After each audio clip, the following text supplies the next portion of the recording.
Landing എത്ര സുഖകരമല്ലാത്തതാണെങ്കിലും ഞങ്ങൾ മുന്നോട്ട് തന്നെ പോകും. ഞാൻ പോകുന്ന വേഗത്തിൽ തന്നെ എന്റെ ക്രൂവിനും വരേണ്ടി വരും.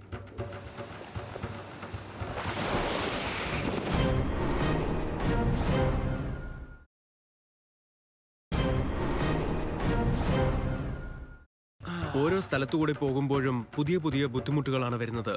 ചിലപ്പോൾ അവിടുത്തെ ജീവജാലങ്ങളായിരിക്കും, അല്ലെങ്കിൽ കാലാവസ്ഥ. ഞങ്ങളുടെ ക്രൂവിലെ ഒരാളെയും കൂടി ഇവിടെ നിന്ന് ഇവാക്യുവേറ്റ് ചെയ്യേണ്ടി വന്നു. അദ്ദേഹത്തിനും ഹീറ്റ് സ്ട്രോക്ക് ഉണ്ടായി.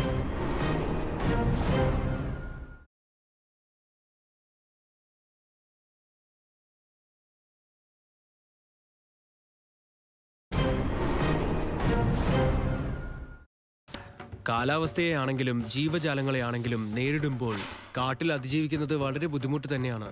എക്സ്ട്രീമായ അന്തരീക്ഷത്തിൽ എത്തുമ്പോൾ എക്സ്ട്രീമായ ടെക്നീക്കുകൾ ഉപയോഗിക്കേണ്ടി വരും. ഇത് തീർച്ചയായിട്ടും എനിക്ക് അത്ര സുഖകരമായ അനുഭവമായിരിക്കില്ല.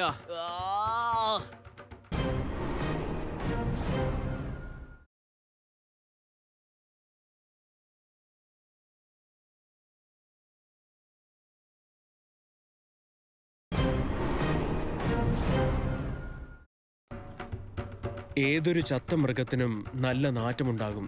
പക്ഷെ ഏറ്റവും കൂടുതൽ നാറ്റം സഹിക്കേണ്ടി വന്നത് മറ്റൊരു മൃഗത്തിൽ നിന്നാണ്. നാറ്റം കിട്ടിയില്ലേ?